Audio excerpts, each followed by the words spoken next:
All right, so now I'm recording, and let me welcome Rabbi Ira Stone here. It's great to have Rabbi Stone with us. Rabbi Stone serves as the Rosh Yeshiva of the Mussar Leadership Institute program, and he has served congregations in Seattle, Washington, and Philadelphia. He was the spiritual leader at Temple Beth Zion, Beth Israel in downtown Philly for 27 years and is now Rabbi Emeritus. He received education at Queens College, at UC Santa Barbara, at AJU, and at JTS, where he was ordained as a rabbi. He is the author of Reading Levinas, Reading Talmud, Seeking the Path, Theological Meditations on the Nature of God, Life, Love, and Death, Sketches for a Book of Psalms, and his first book on Mussar is called A Responsible Life, The Spiritual Path to Mussar.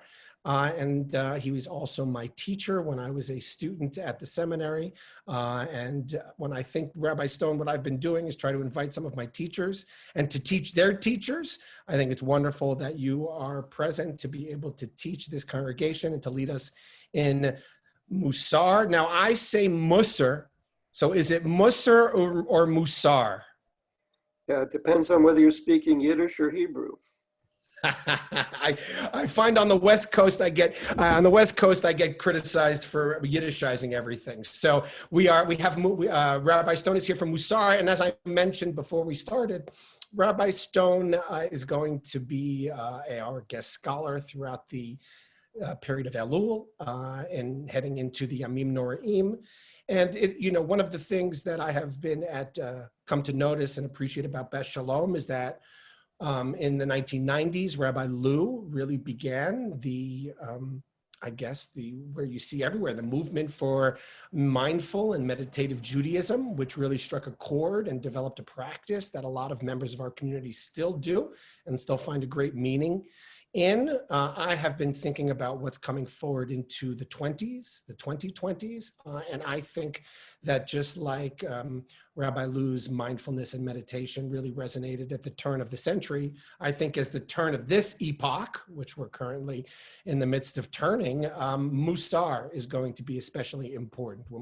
I hope you had a chance to watch his take-home Torah, where he gave the overarching beginning understanding of Mussar, which is how do we turn our, at least as I understand it, how do we turn our self-concern into care for others, and really based on the teaching of you shall love your neighbor as yourself. And I actually, I'm just going to turn it over to you. So he's going to join. He's doing Rabbi Russell's Mishna class this morning, and the two of us are going to lead on Wednesday afternoon.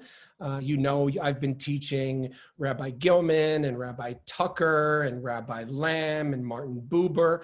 Well, Rabbi Stone fits into that group quite nicely, and we're pleased to have him join us. And we're going to be doing a chapter on Revelation from his book, which is all about how do we come to appreciate and to know God, and how does that then inspire us or move us to feel obligated towards God. So that's enough of me speaking about Mussar.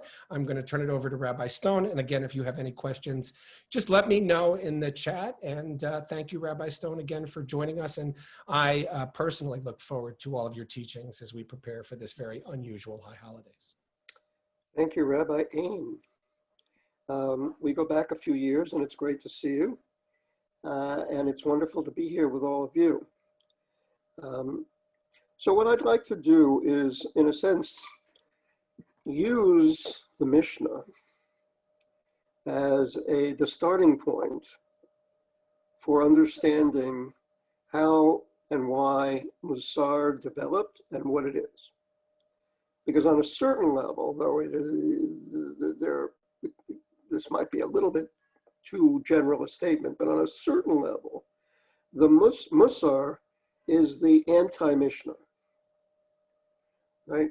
So if you think about, I don't know how much Mishnah you've studied, but if you think about any of the Mishnah you've studied, I hope you will recognize that the Mishnah is a unique and radical literature in the history of Judaism. right? Prior to the Mishnah, the idea of the law, right, even before it was called halakha precisely, but we all know that biblical literature, which is of course the foundation of Jewish life, is made up of a significant portion of legal texts. Absent the book of Genesis, every other book of the Bible, right? Exodus, Leviticus, Numbers, and Deuteronomy. I'm going to guess a number, I'm probably wrong, but let's say it's 75% law, maybe 65% law, right? However, that law is for the most part, unsystematic, but more importantly, it is continually contextualized by a story, by a narrative, right? And in the narrative is, generally speaking, expressed the raison d'etre of the law, right? We need the law because the narrative shows that without it, we are savages. That without it, we can't get along with one another. That without it, the idea of loving our neighbor as ourselves is too overwhelming and needs to be specified and particularized. How do you love your neighbor as yourself, right? Loving your neighbor as yourself requires that you be concerned with your neighbor's livelihood, with not cheating them economically, with not moving their boundaries, etc., etc., etc. And not unimportantly, loving your neighbor as yourself also includes what we call ritual obligations. That is, the importance of recognizing that you're not in charge, right? That you didn't create the world, that you have an obligation, a very demanding obligation that from a narrative point of view is associated with the idea of God. So God is that piece of the story that enforces, if you will, humility. And humility is an absolute necessity for obedience to the law. So all of that is in a very extensive literature that we call the Torah, or even as it develops through the rest of the Bible, the Tanakh, for a variety of reasons. And it's going to turn out that it's a good reason, and it's not going to be the last time. But under the exegeses of Jewish history, at around the time following the destruction of the temple in Jerusalem, it was necessary to promulgate the specific actions which define Judaism. Now, there are all kinds of scholarly theories about this, and I don't want to get into too many footnotes, right? And some people suggest that the reason that the Mishnah had to define Judaism was precisely because of the development of Christianity. That as Christianity defined what Judaism wasn't, the longstanding tradition of sort of this ongoing Jewish narrative had to be more focused. Others, more traditional scholars, would suggest that there was a danger of Jewish law as it had begun to develop in the pre-temple, pre-destruction period and the development of rabbinic Judaism, that whole corpus of law was going to be lost. And not only was it in danger of being lost because of external threats, but because of its unsystematic development, it was getting more and more difficult for anyone to handle it, to keep it in mind. So therefore, a process of systematization, or what really we could call codification, comes into play. And so the Mishnah represents the law shorn of its narrative, right? We're going to put the narrative aside. We're going to take all the important parts of the law. We're going to organize it in a way that suggests that makes it easier to memorize, because memory and publication by memory was the primary venue for sacred texts at the time. And we're going to just say, this is it. You get up in the morning and you say the Shema. When do you say the Shema? How do you say the Shema? Then you're going to go on to the Amidah, and then you're going to go on and all the way through 6 orders, starim, of legal material, with almost no break into anything that contextualizes that material or provides it with a narrative raison d'etre, right? Now, again, as I said, there's some conflicting ideas about how the Mishnah comes to be and what it actually signifies. For some scholars, it is considered to be a break with biblical Judaism. For other scholars, it is a continuation of biblical Judaism. I'm not going to get into that for the moment. But what it is, without any question, is very different, right?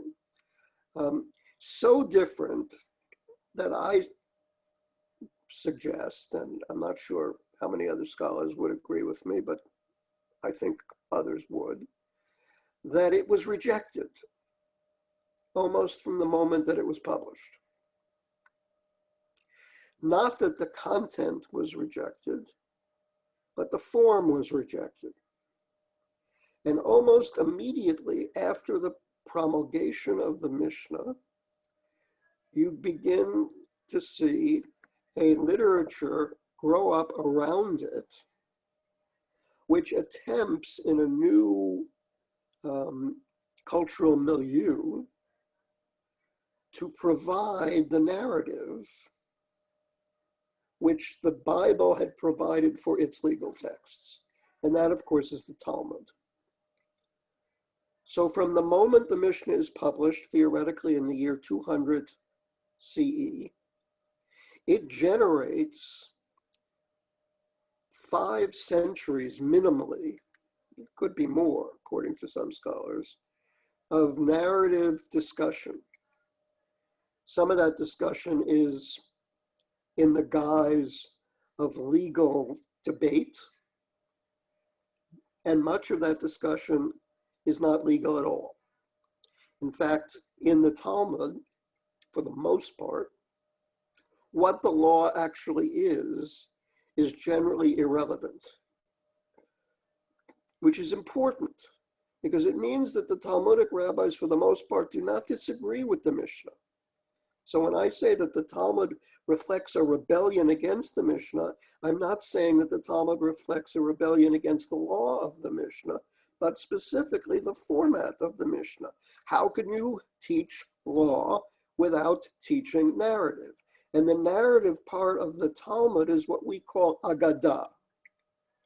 And as the legal material becomes more and more identified by the specific word halacha, there develops 2 coterminous, synchronous expressions of Jewish cultural, literary, intellectual, spiritual literature that must be kept together. Agadah and halacha, law and narrative. And that goes on, as I said, for minimally 5 centuries. So if the Mishnah was published in the year 200, 5 centuries takes us to about the year, my math is not so good, but 700, right? Most scholars would suggest that the Talmudic period actually goes a little further. and that the Talmud was probably not entirely closed until as late as the 9th century, maybe even a little bit later, which is also important. So beginning around the 7th or 8th or 9th century, Jewish life begins to become difficult again, just as it had in the 1st century and the 2nd century. Under the impact of the rise of Islam and the rise of Christianity, and those two cultures creating powerful empires that caught the Jewish people in the middle, as is not unusual. And once again, there appeared to be a threat to the ability of the Jewish community to maintain its particular way of life, both its halacha and its agadah. However, in a decision based, I think, on expediency, and I'll say this, positive expediency, right? Sometimes expediency is the right course. So based on positive expediency, a new form of Jewish literature began to develop, very similar to the development of the Mishnah. And that is the development of the great codes of Jewish law. And in the 9th, well, actually in the 10th and 11th century, you have the development of two, at least, major codes of Jewish law. One that we today call the Alfasi, written by Rabbi Yosef of Fez in around the 900s, thereabouts. And a couple of decades later, of course, the more famous and more important Mishneh Torah by Maimonides. Now, the development of these two codes of law separately, one in the created what we might call a kind of new mentality in Jewish life, which raised halakha to a position of primacy and actually began to kind of ignore, or at least from a literary point of view, almost denigrate the Aggadic material, the narrative material. Now, the codifiers were most likely aware of this, at least some of them were. But again, because of expediency, they decided it's more important that Jews know what to do, that we keep the Jewish community together, that we have our separate institutions, than that we talk in generalized terms about Jewish spirituality, right? So you get the rise of the halachic mind, if you will. And the Agada, or the narrative, is viewed as being secondary. But this doesn't last very long. Just as the Talmud rebelled against the Mishnah, so also there were rebellions against the primacy of this codified Judaism. One of the most famous is called Chovot HaLevavot, the obligations of the heart, written by Bachya ibn Pekuda, an Egyptian Jewish scholar, sometime in the 10th century. Now, Bachya's point in naming his book, The Duties of the Heart, was specifically, I think, to highlight that the codes contained the duties of the guf, the body, right? The codes were how you kept the Jewish body together. But without the obligations of the heart, the body becomes almost an automaton. There's a question that came through here that was coming up for me too, which is the distinction between the Torah Shebaal Peh and the Torah Shebichtav, the oral Torah and the written Torah. So I have two questions here just about the formation of the Mishnah. So the oral Torah is the one question is the oral Torah is the written down part of the laws. There's a confusion. Where did the laws that come from the Mishnah derive from? Or are they from the laws that are removed from the Torah is one question. And the second question is the prohibition against writing down the oral Torah vis-a-vis the form. Maybe that's a question for a philosophical conversation on Wednesday. But I was rather compelled by your talking about how the form of Jewish literature changes, and maybe changing the oral to the written leads to a minimization of the heart. So there are two questions there. The first question is, explain the distinction between the oral and the written Torah, and then explain why it was written down. Okay, so from my perspective, the distinction between oral and written Torah is, I don't mean this to sound too egregious, but is essentially irrelevant to the conversation, right? As it happens, what we call the written Torah was written. When it was written, I mean, obviously it was oral prior to that. The history of the written Torah is a subject for other scholars to take up. The written Torah as we know it probably didn't come into existence until in the first decades of the first temple period. The second temple period, right? So when Ezra brings the Jews back from Babylonia to Israel, one of his great tasks is to collect the ancient literature, to raise it up, to have it be a national story as a way of uniting the people. And the scholars and the literature that had preceded it in the first temple period was organized and creates our Torah. Now, the literature that was in the first temple period was probably a mixture of oral and written. We don't have any record of it, but it was probably written by priests under the auspices of the kings.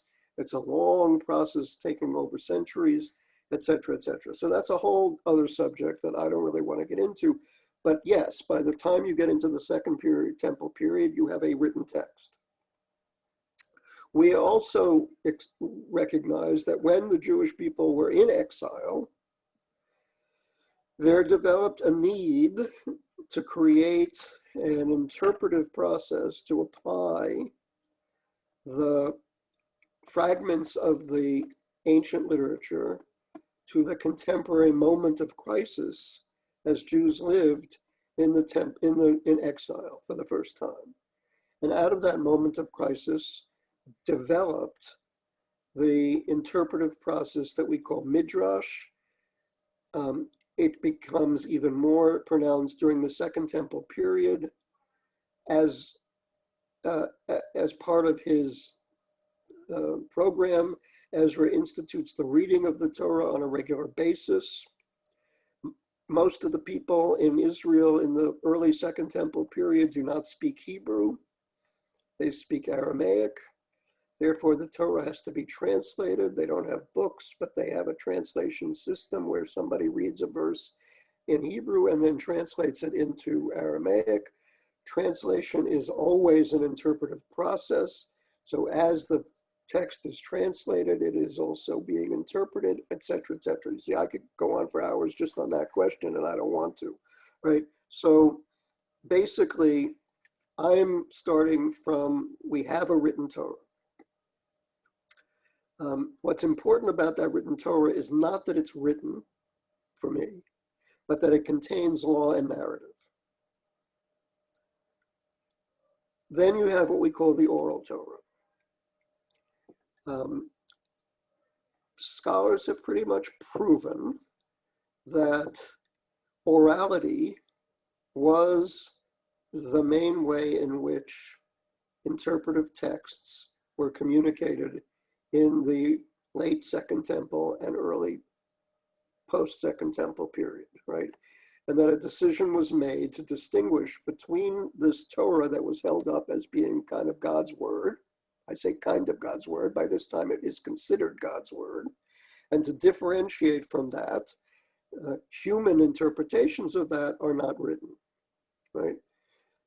That doesn't mean they're not systematized and they're not organized, because this period of time created people who were expert at memorizing to the extent that we can't even imagine, right? The rabbis, we believe, and I think with good reason, of the Talmud, knew the entire Tanakh by heart, right? That's unfathomable to me. I barely can keep my phone number in my head, right? But that's a skill that they developed, and unfortunately or not, we've lost, you know. So what's important about the oral Torah is not, from my perspective in this story, that it's oral, but that it initially breaks from the narrative tradition, then restores the narrative tradition in the Talmudic period, and then breaks again in the early Middle Ages from the narrative tradition and produces a codified law, which then creates a secondary literature which attempts to bring the narrative back into connection with the law, right? Which turns out we call Mussar, right? So Mussar on some level can be defined as the continuing adumbration of the narrative contextualization for the law, which contains what we might call the spiritual or ethical raison d'etre for why we practice Jewish law. And this tension then persists for the next 1,000 years of Jewish history, right? So what's the right word here? Not formal, but I'll say official Jewish life continues to place its primary literary, intellectual, spiritual, psychological primacy on developing legal literature, halacha. And then sort of on the side, there's a continuing flow of rabbinic figures who say, wait a minute, if all you're doing is practicing the law without knowing that the practice of the law is an instrumentality for achieving an ethical, spiritual place, then you've lost something. So the first great Mussar text, as I say, is Chovot HaLebavot, duties of the heart as opposed to duties of the body. The next, and obviously I'm generalizing a little bit, but the next great, the next great code of Jewish law is the Mishnah Torah. But Maimonides was perceptive enough to know that the Mishnah Torah by itself was not enough. And he says in his introduction to the Mishnah Torah is going to be my codification of the halacha, and I'm also going to write a codification of the Agadah, because the two must go together. He never does that, or at least he doesn't do it by name. There are many who argue that his idea of the Agadic narrative is contained in his book, Guide of the Perplexed, Moreh Nevukim, right? So if you take the Mishnah Torah together with the guide, Maimonides is trying to keep the two together. The next great code of Jewish law, and there are others in between, but let's just say the Shulchan Aruch, right, in the 16th century. At the same time, or about 100 years later, you get the next great Mussar text, Mesilat Yesharim, The Paths of the Upright by Rabbi Moshe Chaim Luzzatto. And Luzzatto specifically starts the book by saying, I live in a Jewish community where everybody is worried about observing the law, and they are very punctilious about their observance of the law, but they're still cheating each other, and they're still not good people, and they're not concerned with the meaning of the law, so to speak. And so I'm going to write this book, The Path of the Upright, so that people can achieve the level of holiness that the law requires. Important to recognize that the Mussar tradition by no means rejects the importance, even centrality, of halakha.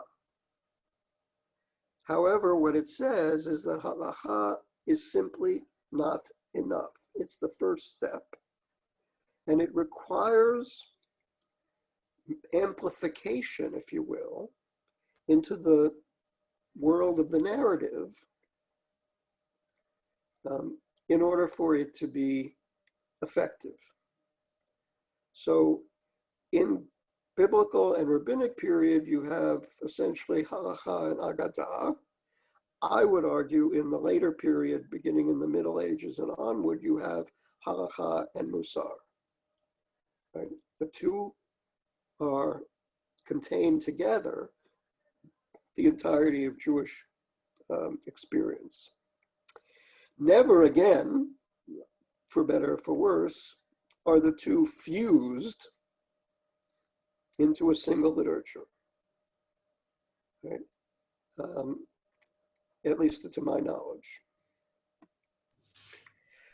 At the same time, the theology which undergirds both the halakha and the agadah, both halakha and mussar, turns out, I think, pretty much positively, to be the theology of Kabbalah.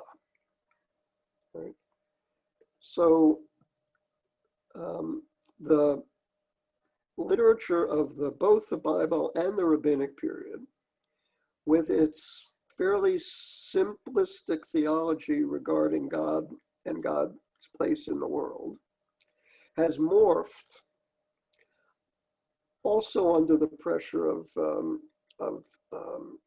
persecution, into a more sophisticated theological understanding in which God is no longer seen as a being, but rather is understood as a kind of divine process. Right?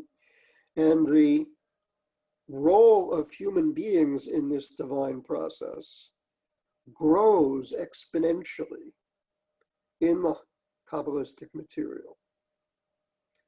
So I call it a kind of radical religious humanism, right? Because the Kabbalistic system ultimately, and I'm obviously simplifying, the Kabbalistic system ultimately says that the entire universe is dependent on human beings achieving a level of holiness that allows them to fix tikkun, to fix the brokenness that, for reasons that we cannot hardly understand, exists in the universe.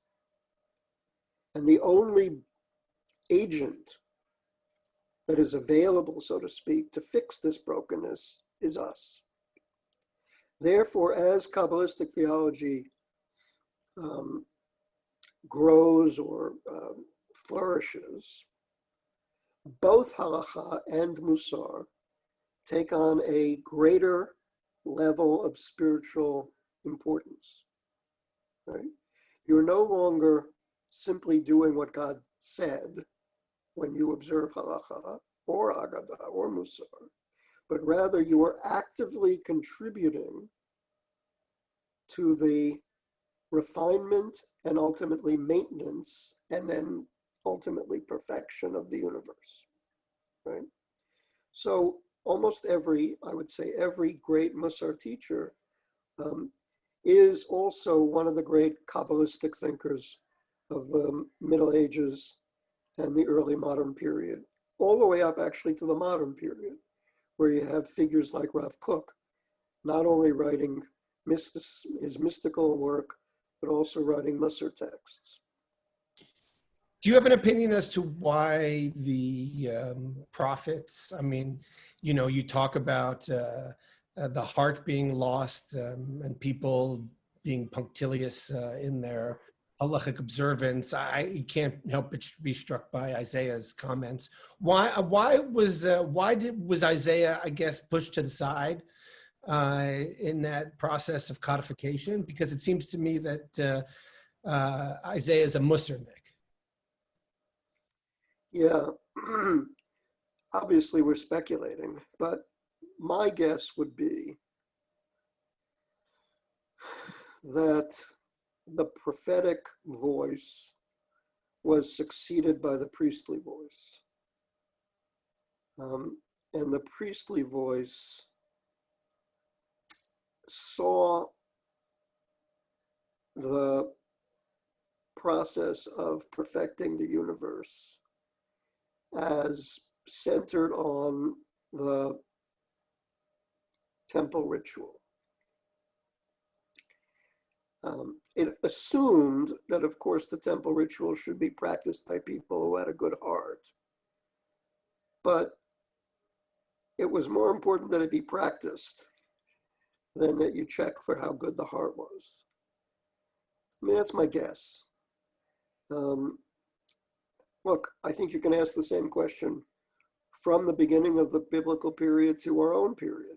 In fact, that's a great segue to my next point, which is that precisely in the 19th century, with this whole bunch of Mussar literature already written, and of course a whole bunch of halachic material already written, there emerges a particular rabbi in Lithuania in the late 1850s named Israel Lipkin of Salant, or known as the Salanta Rav, who asks a rhetorical question, right?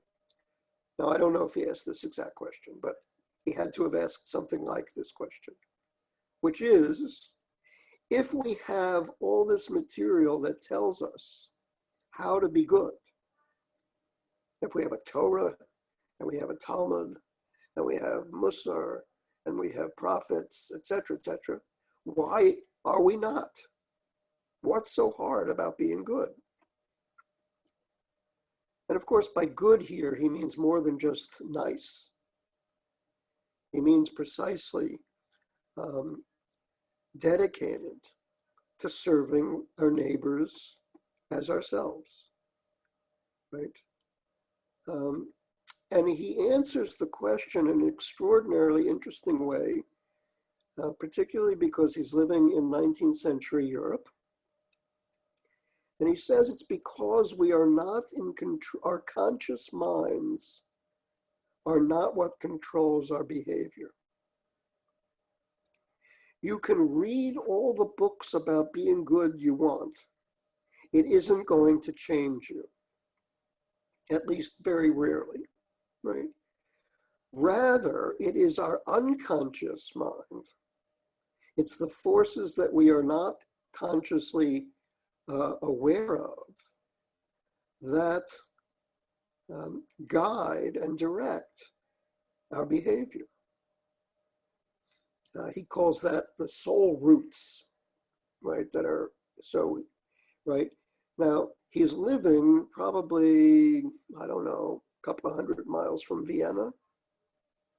I'm not exactly sure what the distance is between Salant and Vienna, but clearly in the 19th century there is a growing understanding that will be made famous by Sigmund Freud, that human behavior is a consequence of what we now call unconscious forces.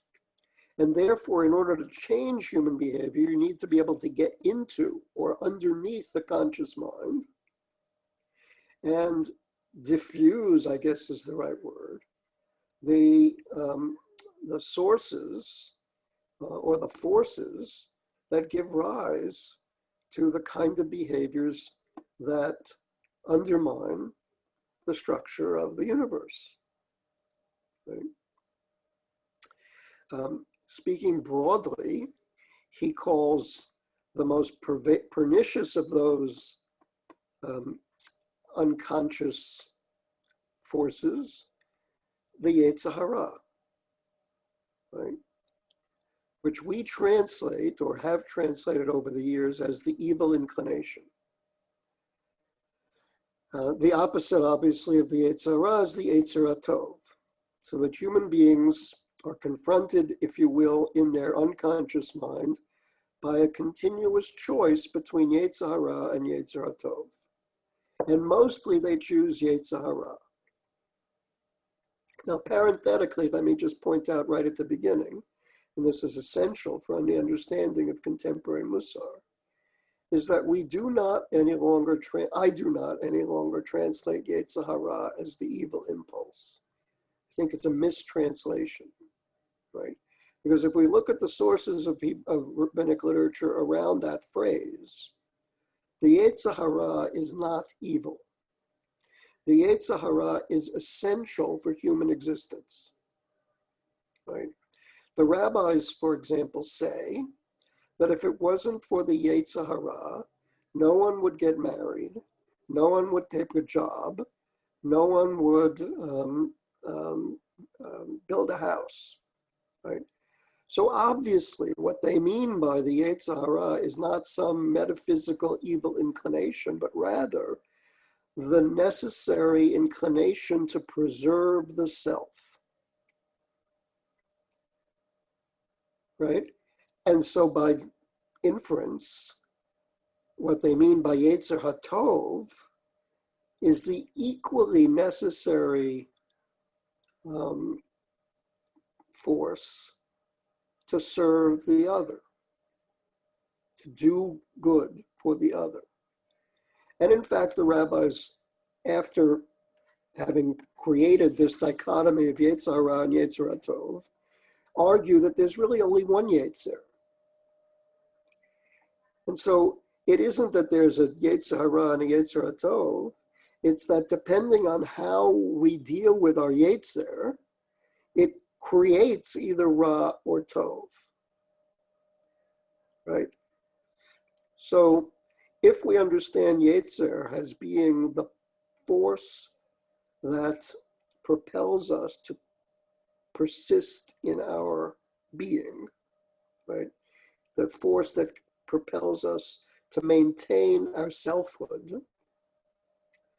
then when it produces Ra, must be when it goes beyond what is necessary for the maintenance of our selfhood and becomes self-absorption. When the self is threatened or interprets its experience in the world as being threatened, it closes itself off, it repels the other, and it serves only itself. In order to impact that process, we have to create a practice, as it were, which allows us to evaluate when indeed are we threatened. And if we are threatened, we have every right to use our Yetzer Hara, right? But if we are not threatened, or if we're interpreting the world as threatening us when it really isn't, and we can open ourselves up, then that allows space for our equally indigenous Yetzer HaTov to become manifest, right? So Rav Salanter created the outlines of a religious program which would focus not only on reading literature of the Mussar nature, but also would include Cheshbon HaNefesh, which is very relevant to this high holiday season, right? The accounting of the soul, in which students would be challenged to evaluate their behavior on the basis of whether or not they were acting out of defensiveness or fear, or whether they were able to diffuse that defensiveness and fear and act out of the goodness that is equally present in their consciousness. Okay. So with that, you have the development from the Mussar literature into a Mussar movement. And the 19th century Mussar movement spread throughout Europe, became a major force in Lithuanian Jewry, began to spread into other places, was usurped, and I mean that in a good way, and became part of Hasidic communities as well, although it was not a Hasidic originally movement. And then by and large, under the impact of the First World War and then certainly the Second World War, pretty much disappeared. And in fact, and I say this with some trepidation, along with the rest of European Jewish Orthodoxy, it became frozen and in a certain sense became a caricature of itself. I've been involved with studying this literature for a variety of personal reasons, beginning when I first started rabbinical school. And over the course of the last 45 years, have finally created what I hope is a contemporary model for incorporating Mussar practice into a Jewish life. We're going to talk a little bit on Wednesday about some of the theological issues that traditional Mussar literature raise and how I've tried to address them. And then ultimately, the bulk of the program that I'm hoping to do with the members of this congregation is to do a kind of 5-week introduction to the specific Mussar practice that we teach at the Center for Contemporary Mussar. So that brings us to about 7 minutes left. I want to stop. There are a couple of questions here. I have a couple of questions here. The first one is, does that mean that only the Yetzer Tov would not, does that mean that only Yetzer Tov would not be good? Correct. There's a great story. There are great stories in the Talmud that talk about the day that the rabbis managed to capture the Yetzer Hara. Now, obviously, these are all metaphors and they're all funny stories, but they're meant to make a point, right? So the rabbis say that some rabbis went out and they captured the Yetzer Hara. And what happened? All the chickens stopped laying eggs. Right? Life can't go on without Yetzer Hara. And if you get it into your head to stop thinking of Yetzer Hara as evil, but rather as the precipitant of evil, right? Then it becomes less confusing, right?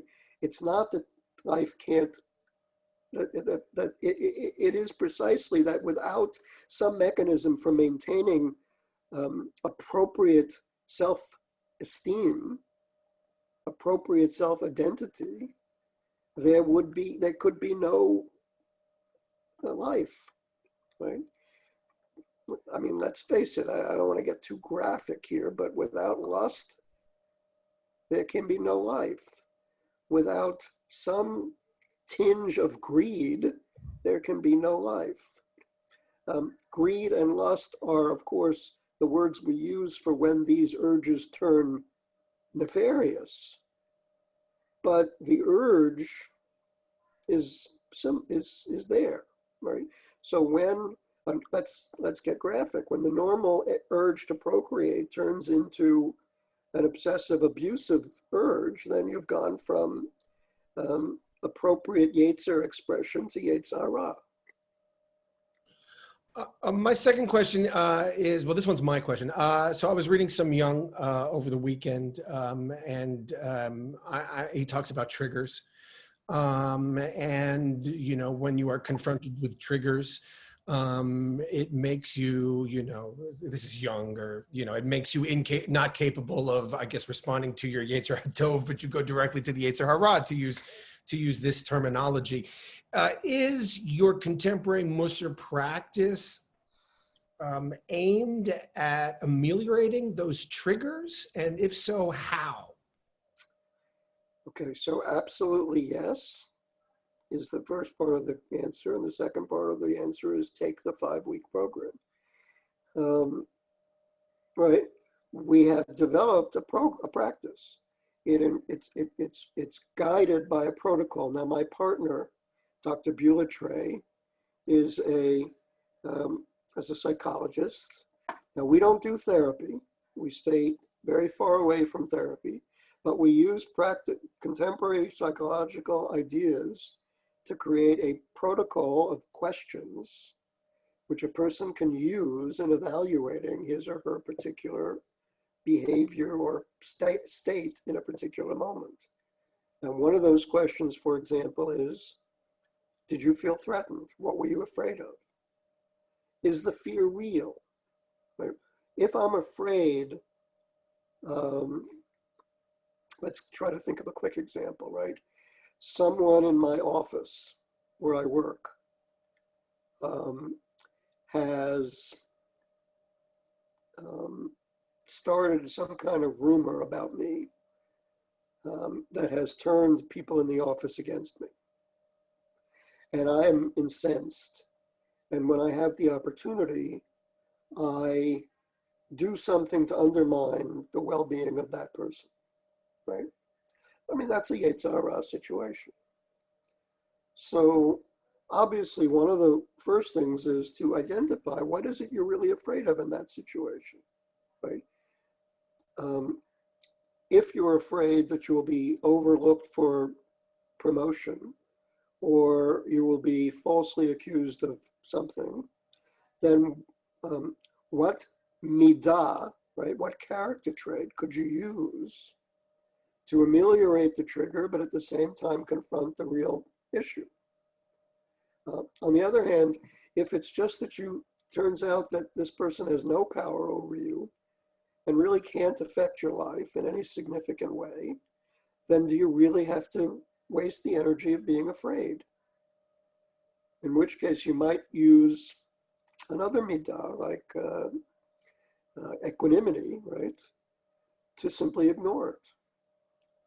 On the other hand, if there's something that occurs in your life that you can do nothing about, right, you go into the supermarket and you're late to work because the line was very long.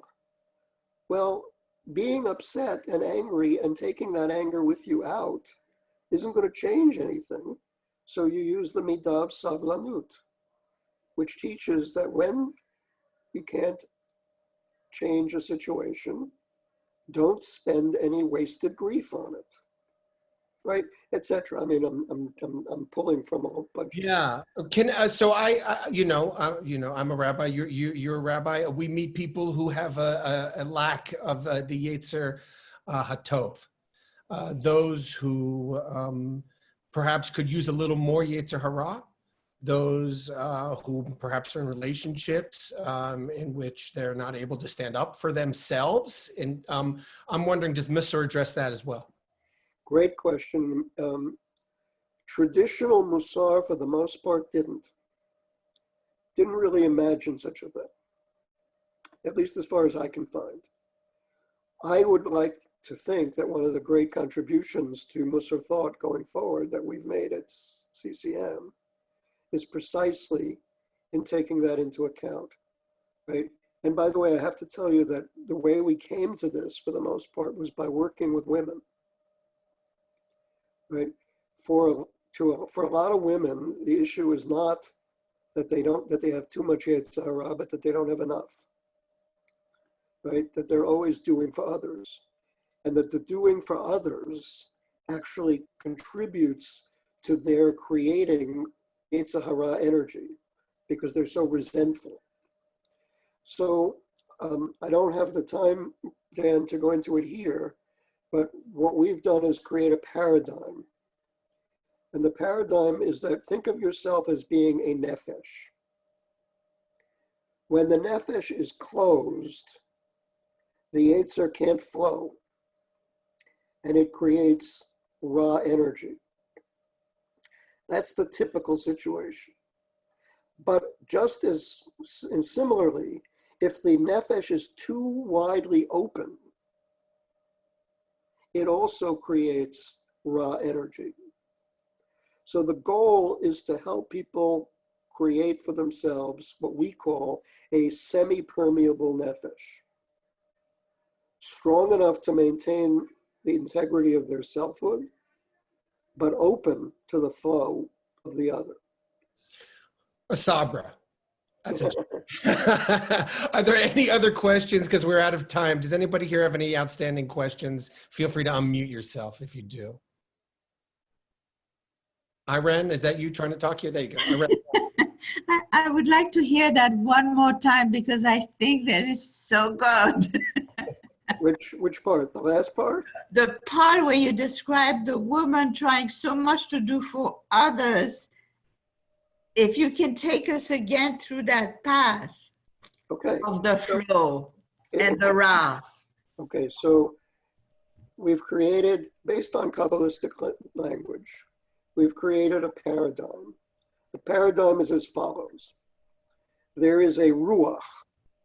The Ruach represents the source of divine energy. Mm-hmm. That divine energy flows through the universe in the form of neshama, the breath. It enters into the human being via the nefesh. If the nefesh is closed, the neshama can't flow, and the yetzer within the nefesh creates Ra energy. But if the nefesh is too widely open, it also cannot contain the neshama, and it creates Ra energy. I see. Okay. So the goal for all of us, not just women, is to create a semi-permeable nefesh, strong enough to contain the neshama, or closed enough, if you will, to contain the neshama, but open enough to allow the flow of the neshama, which connects it to the ruach and to the other neshamot out there.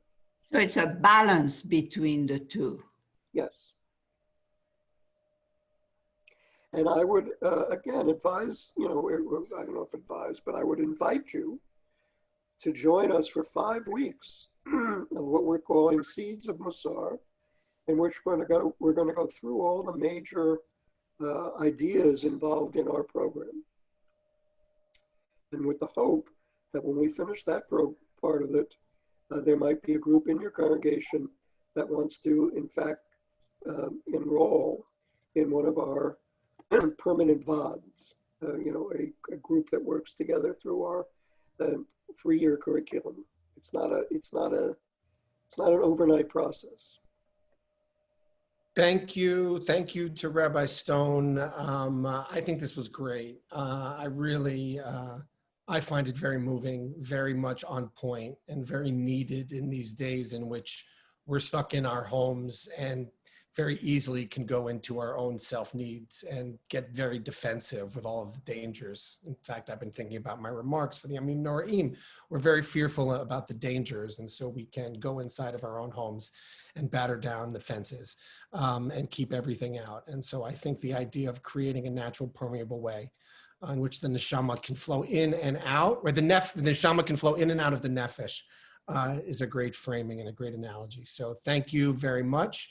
I'm gonna ask him a lot of theological questions on Wednesday. So I hope that you join us. We're gonna get into the theological underpinnings of Mussar a little bit, and along the way, we're gonna understand our emotions. Does anger result from imbalance? How do we explain some of our more radical emotions, more extreme emotions, and how can perhaps we, through the process of midot, be able to create the type of balance that we are hoping to achieve. So toda rabah. It's always great to have my teacher back learning. I remember very keenly all of the notes that I took in your class, which I still keep and I still have. So I'm honored that you're joining us and taking us through this process here. And we will see you on Wednesday at noon. Thank you. My pleasure. And Noon Pacific, Rabbi Stone. Take care. Thank you so much. Thank you very much.